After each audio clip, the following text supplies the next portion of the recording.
जब मन शांत ना हो तो इसे सुन लेना, सुकून मिलेगा। क्या आपने कभी रात के सन्नाटे में अपने आप से सवाल किया है कि आखिर वो कौन सी चीज है जो आपको पीछे खींच रही है? वो कौन सी आदतें हैं जो आपके अपने बनाए रास्तों में कांटे बो रही हैं? आप सुबह उठते हैं, एक नई शुरुआत का वादा करते हैं, लेकिन दिन ढलते ढलते फिर वही थकान, वही बेचैनी और वही सवाल, मैं कहां गलत हूं? जरा सोचिए, आपकी जिंदगी एक किताब है, हर दिन एक नया पन्ना। लेकिन क्या आप सचमुच वो कहानी लिख रहे हैं जो आप लिखना चाहते हैं? या फिर आपकी कुछ आदतें, कुछ फैसले, अनजाने में आपकी कहानी को कोई और लिख रहा है?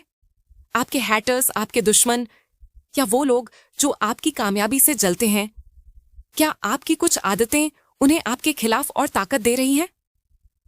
आज हम बात करेंगे उन आदतों की जो चुपके से आपके सपनों को कमजोर करती हैं, उन गलतियों की जो आपके हैटर्स को और मजबूत बनाती हैं, और सबसे जरूरी उन रास्तों की जो आपको सुकून की ओर ले जाएंगे। ये वीडियो सिर्फ एक कहानी नहीं, बल्कि एक आईना है, एक ऐसा आईना जिसमें आप अपने आप को देखेंगे और शायद अपने आप को समझेंगे। तो चलिए इस सफर की शुरुआत करते हैं, लेकिन वादा कीजिए आप रुकेंगे नहीं, स्किप करेंगे नहीं, क्योंकि यह कहानी सिर्फ मेरी नहीं, आपकी भी है। सबसे पहले एक सवाल, आप अपने दिन का कितना समय खुद को समझने में बिताते हैं? शायद आप कहेंगे मेरे पास इतना वक्त कहाँ है, लेकिन सच तो यह है कि जब तक हम खुद को नहीं समझते, हमारी जिंदगी एक ऐसी गाड़ी की तरह है जो बिना ड्राइवर के चल रही हो। हम सुबह से शाम तक भागते हैं, ऑफिस, घर, जिम्मेदारियां, सोशल मीडिया, लेकिन कहीं ना कहीं इस भागदौड़ में हम खो जाते हैं। और जब हम खो जाते हैं तो हमारी कुछ आदतें जो हमें छोटी लगती हैं, हमारे हैटर्स के लिए हथियार बन जाती है। पहली आदत जो हमें कमजोर करती है वो है तुलना। आपने कितनी बार अपने आप को किसी और से तुलना किया? वो मुझसे ज्यादा कामयाब है, उसका घर, उसकी गाड़ी, उसकी जिंदगी, सब कुछ मुझसे बेहतर है। लेकिन क्या आपने कभी सोचा कि इस तुलना में आप अपनी खुशी, अपनी ताकत को किसी और के हाथों में दे रहे हैं? सोशल मीडिया ने इस तुलना को और आसान बना दिया। हर स्क्रॉल के साथ आप किसी और की जिंदगी को अपनी से बेहतर मान लेते हैं। लेकिन सच क्या है? सच ये है कि आप उनकी असल जिंदगी नहीं देख रहे, आप सिर्फ उनकी हाईलाइट रील देख रहे हैं, और इस तुलना में आप अपने आप को कमजोर कर रहे हैं। मिलिए शालिनी से। शालिनी एक टैलेंटेड ग्राफिक डिजाइनर थी, लेकिन हर बार जब वो अपनी सहेली प्रिया की इंस्टाग्राम पोस्ट देखती, उसे लगता कि उसकी जिंदगी में कुछ कमी है। प्रिया की विदेश यात्राएं, उसकी नई जॉब, उसकी तस्वीरें, शालिनी को लगने लगा कि वो कहीं पीछे रह गई। उसने अपने काम पर ध्यान देना छोड़ दिया, उसका कॉन्फिडेंस डगमगाने लगा, और नतीजा, उसका एक क्लाइंट जो उसकी प्रतिस्पर्धी था, उसकी इस कमजोरी का फायदा उठाकर आगे निकल गया। शालिनी की गलती क्या थी? उसने अपनी कहानी को किसी और की कहानी से जोड़ दिया। उसने अपने हैटर्स को मौका दे दिया क्योंकि वो अपनी ताकत को भूल गई। तो अगली बार जब आप किसी से तुलना करने लगे, रुकिए, एक गहरी सांस लीजिए और अपने आप से कहिए, मेरी कहानी अलग है, मेरी रेस मेरी है। आदत 2, नकारात्मकता का चक्र। दूसरी आदत जो हमारे हैटर्स को ताकत देती है वो है नकारात्मकता। क्या आपने कभी गौर किया कि जब आपका मन बेचैन होता है तो हर छोटी बात आपको परेशान करने लगती है? एक गलत कमेंट, एक छोटी सी नाकामी, और आपका दिमाग उस नकारात्मकता में डूब जाता है। नकारात्मकता एक जाल है, और इस जाल में फंसकर आप अपने दुश्मनों को वो मौका देते हैं जो वो चाहते हैं। वो चाहते हैं कि आप टूटें, कि आप हार मान लें। लेकिन क्या आप सचमुच उन्हें जीतने देंगे? रोहन एक महत्वाकांक्षी उद्यमी था। उसने अपने स्टार्टअप की शुरुआत बड़े जोश के साथ की, लेकिन कुछ महीनों बाद जब उसे कुछ नकारात्मक फीडबैक मिला, वो टूट गया। उसने हर उस कमेंट को दिल से लगा लिया। उसने सोचना शुरू कर दिया कि शायद वो इस लायक ही नहीं, और आखिर में उसने हार मान ली। लेकिन क्या आप जानते हैं कि उसी समय उसका एक प्रतिस्पर्धी जो उसकी कमजोरी को भांप चुका था, उसी आइडिया को लेकर आगे बढ़ गया और कामयाब हो गया। रोहन की गलती थी कि उसने नकारात्मकता को अपने ऊपर हावी होने दिया। उसने अपने हैटर्स को जीतने का मौका दे दिया। लेकिन आप आप क्या करेंगे? अगली बार जब कोई नकारात्मक कमेंट आपके मन को बेचैन करे तो रुकिए, उस कमेंट को एक कागज पर लिखिए और उसे फाड़ दीजिए, क्योंकि वो कमेंट आपकी हकीकत नहीं, सिर्फ एक राय है। खंड 2, अपनी ताकत को पहचानें। अब तक हमने बात की उन आदतों की जो हमें कमजोर करती हैं, लेकिन अब समय है अपनी ताकत को पहचानने का, क्योंकि जब आप अपनी ताकत को जान लेते हैं तो कोई भी हैटर, कोई भी दुश्मन, कोई भी प्रतिस्पर्धी आपको हिला नहीं सकता। सुकून का रास्ता आपकी ताकत से होकर गुजरता है, लेकिन ताकत का मतलब सिर्फ शारीरिक बल नहीं, यह आपके मन की शक्ति है, आपके आत्मविश्वास की ताकत और सबसे जरूरी आपके फैसलों की ताकत। आदत 3, खुद को कम आंकना। क्या आपने कभी अपने आप को कम आंका है? मैं ये नहीं कर सकता, ये मेरे बस की बात नहीं। ये वो शब्द हैं जो आपके हैटर्स के लिए सबसे बड़ा हथियार है, क्योंकि जब आप खुद पर भरोसा नहीं करते तो आप अपने दुश्मनों को बिना लड़े ही जीतने का मौका दे देते हैं। मिलिए अनन्या से। अनन्या को गायन का शौक था, उसकी आवाज में जादू था, लेकिन उसे हमेशा लगता था कि वो उतनी अच्छी नहीं है। एक बार एक ऑडिशन में उसे रिजेक्ट कर दिया गया।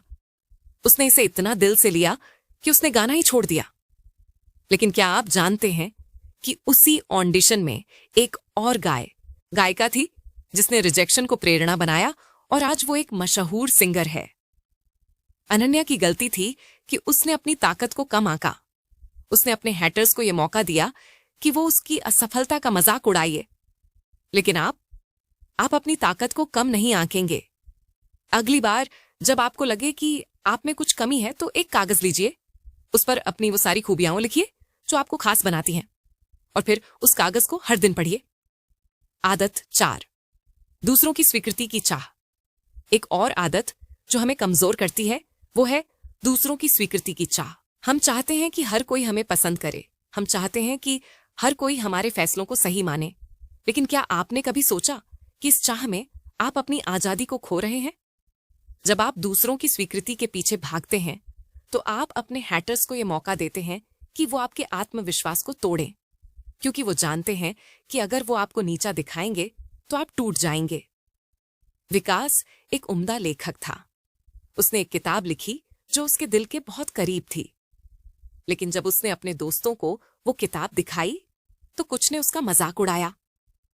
विकास ने उनकी बात को इतना गंभीरता से लिया कि उसने अपनी किताब को कभी पब्लिश ही नहीं किया। लेकिन क्या आप जानते हैं कि उसी समय एक और लेखक जिसे भी रिजेक्शन मिला था, उसने अपनी किताब छपवाई और वो बेस्ट सेलर बन गई। विकास की गलती थी कि उसने दूसरों की राय को अपनी हकीकत बना लिया, लेकिन आप ऐसा नहीं करेंगे। अगली बार जब कोई आपके फैसले पर सवाल उठाए तो मुस्कुराइए और अपने आप से कहिए, ये मेरी जिंदगी है, मेरे फैसले मेरे हैं। खंड 3, सुकून का रास्ता।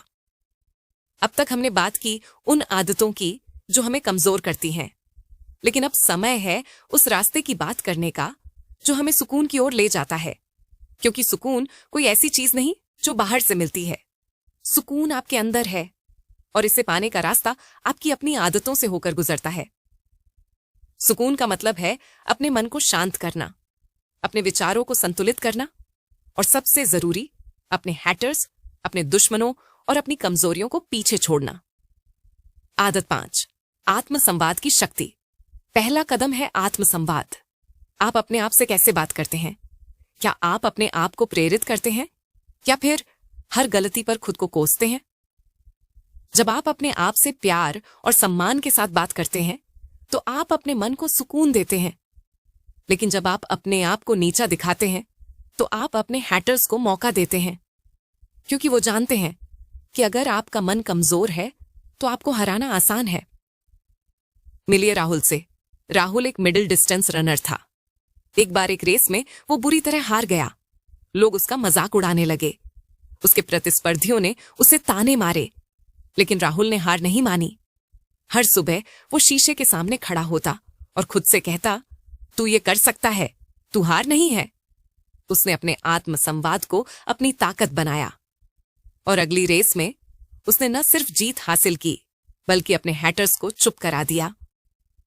राहुल की तरह आप भी अपने आत्मसंवाद को अपनी ताकत बनाइए हर सुबह अपने आप से कहिए, मैं काफी हूं, मैं अपने सपनों को हकीकत में बदल सकता हूं। आदत 6, कृतज्ञता का अभ्यास। दूसरा कदम है कृतज्ञता। क्या आपने कभी रुककर उन चीजों के लिए शुक्रिया अदा किया जो आपके पास हैं? आपका परिवार, आपके दोस्त, आपकी सेहत, या वो छोटी छोटी खुशियां जो आप हर दिन अनदेखा कर देते हैं? कृतज्ञता आपके मन को सुकून देती है। जब आप अपने पास मौजूद चीजों के लिए आभारी होते हैं तो आप नकारात्मकता को अपने ऊपर हावी नहीं होने देते। और जब आपका मन शांत होता है तो आपके हैटर्स के पास कोई मौका नहीं बचता। संगीता एक सिंगल मदर थी। उसकी जिंदगी में मुश्किलें कम नहीं थीं, लेकिन हर रात वो अपने बच्चों के साथ बैठकर उन चीजों की लिस्ट बनाती थी जिनके लिए वो आभारी थी। एक गर्म भोजन, बच्चों की मुस्कान, एक छत, इन छोटी छोटी चीजों ने उसे इतनी ताकत दी कि उसने अपनी मुश्किलों को पार किया और एक छोटा सा बिजनेस शुरू किया। आज वो न सिर्फ कामयाब है बल्कि अपने आसपास के लोगों के लिए प्रेरणा भी है। संगीता की तरह आप भी कृतज्ञता को अपनी आदत बनाइए। हर दिन कम से कम 3 चीजें लिखिए जिनके लिए आप आभारी हैं, और देखिए कैसे आपका मन सुकून से भर जाता है। आदत 7, समय का सही उपयोग। तीसरा कदम है अपने समय का सही उपयोग। क्या आपने कभी गौर किया कि आप अपना कितना समय उन चीजों में बर्बाद करते हैं जो आपके लिए मायने नहीं रखती? सोशल मीडिया, बेकार की बहसें, या फिर उन लोगों के बारे में सोचते रहना जो आपकी कामयाबी से जलते हैं। जब आप अपने समय को बर्बाद करते हैं तो आप अपने हैटर्स को मौका देते हैं कि वो आपसे आगे निकल जाए, लेकिन जब आप अपने समय को अपनी ताकत बनाने में लगाते हैं तो आप अजेय हो जाते हैं। आकाश एक औसत स्टूडेंट था। वो हमेशा सोशल मीडिया पर समय बर्बाद करता था, लेकिन एक दिन उसने फैसला किया कि वो अपने समय को सही दिशा में लगाएगा। उसने हर दिन 2 घंटे पढ़ाई के लिए निकाले और बाकी समय अपने शौक और परिवार के लिए। नतीजा, वो अपने कॉलेज का टॉपर बना और आज वो एक मल्टीनेशनल कंपनी में काम कर रहा है। आकाश की तरह आप भी अपने समय को अपनी ताकत बनाइए। हर दिन एक छोटा सा लक्ष्य बनाइए और उस लक्ष्य को पूरा करने के लिए अपने समय का सही उपयोग कीजिए। खंड 4, अपने हैटर्स को जवाब देना। अब समय है अपने हैटर्स को जवाब देने का, लेकिन यह जवाब शब्दों से नहीं, आपके काम से होगा, क्योंकि सबसे बड़ा जवाब वही है जो आपकी कामयाबी देती है। आपके हैटर्स, आपके दुश्मन, आपके प्रतिस्पर्धी, वो सभी चाहते हैं कि आप टूट जाएं, लेकिन जब आप अपनी ताकत को पहचान लेते हैं, जब आप अपने मन को शांत रखते हैं, तो वो आपके सामने कुछ नहीं। आदत 8, असफलता को स्वीकार करना। पहला कदम है असफलता को स्वीकार करना। असफलता कोई अंत नहीं बल्कि एक शुरुआत है। जब आप अपनी असफलताओं को स्वीकार करते हैं तो आप अपने हैटर्स को यह मौका नहीं देते कि वो आपका मजाक उड़ाए। अमित का पहला बिजनेस पूरी तरह फ्लॉप हो गया। लोग उसका मजाक उड़ाने लगे, लेकिन अमित ने हार नहीं मानी। उसने अपनी गलतियों से सीखा और एक नया बिजनेस शुरू किया। आज वो एक मशहूर उद्यमी है और उसके हैटर्स अब उससे प्रेरणा लेते हैं। अमित की तरह आप भी अपनी असफलताओं को अपनी ताकत बनाइए। हर असफलता एक सबक है और हर सबक आपको आपके सपनों के और करीब ले जाता है। आदत 9, सकारात्मक माहौल बनाना। दूसरा कदम है अपने आसपास का माहौल सकारात्मक बनाना। क्या आप उन लोगों के साथ समय बिताते हैं जो आपको प्रेरित करते हैं, या फिर उन लोगों के साथ जो आपकी ऊर्जा को चूस लेते हैं? जब आप सकारात्मक लोगों के साथ समय बिताते हैं तो आपका मन सुकून में रहता है, और जब आपका मन सुकून में होता है तो आपके हैटर्स के पास कोई मौका नहीं बचता। रिया हमेशा उन दोस्तों के साथ रहती थी जो उसकी आलोचना करते थे, लेकिन एक दिन उसने फैसला किया कि वो उन लोगों के साथ समय बिताएगी जो उसे प्रेरित करते हैं। उसने नए दोस्त बनाए जो उसके सपनों को समझते थे, और आज रिया एक कामयाब फैशन डिजाइनर है। रिया की तरह आप भी अपने माहौल को सकारात्मक बनाइए। उन लोगों को चुनिए जो आपके सपनों को पंख देते हैं, और उन लोगों को अलविदा कहिए जो आपकी ऊर्जा को कम करते हैं। खंड 5, सुकून की मंजिल। अब हम उस मंजिल पर हैं जहां सुकून बसता है, लेकिन यह मंजिल कोई जगह नहीं बल्कि एक एहसास है। एक ऐसा एहसास जो आपको तब मिलता है जब आप अपने मन को शांत करते हैं, अपनी ताकत को पहचानते हैं और अपने हैटर्स को जवाब देते हैं। सुकून का मतलब है अपने आप से प्यार करना, अपने सपनों को जीना और सबसे जरूरी अपने हैटर्स को यह दिखाना कि वो आपके सामने कुछ नहीं। अंतिम संदेश, अपनी कहानी खुद लिखें। आपकी जिंदगी आपकी है, आपकी कहानी आपकी है, इसे कोई और नहीं लिख सकता, ना आपके हैटर्स, ना आपके दुश्मन, ना आपके प्रतिस्पर्धी। तो आज से, इस पल से एक वादा कीजिए। वादा कीजिए कि आप अपनी तुलना किसी और से नहीं करेंगे, कि आप नकारात्मकता को अपने ऊपर हावी नहीं होने देंगे, कि आप अपनी ताकत को कम नहीं आंकेंगे और सबसे जरूरी कि आप अपने मन को सुकून देंगे। तो दोस्तों, ये थी हमारी कहानी। एक ऐसी कहानी जो सिर्फ मेरी या आपकी नहीं, बल्कि हर उस इंसान की है जो अपने सपनों को जीना चाहता है, जो अपने हैटर्स को जवाब देना चाहता है, जो अपने मन को सुकून देना चाहता है। आज से हर सुबह अपने आप से एक वादा कीजिए कि आप अपनी ताकत को पहचानेंगे, कि आप अपनी कमजोरियों को अपनी ताकत बनाएंगे और कि आप अपने हैटर्स को यह दिखाएंगे कि आप अजेय हैं। तो अब रुकिए मत, उठिए, अपने सपनों की ओर बढ़िए और याद रखिए, जब मन शांत ना हो तो इसे सुन लेना, सुकून मिलेगा।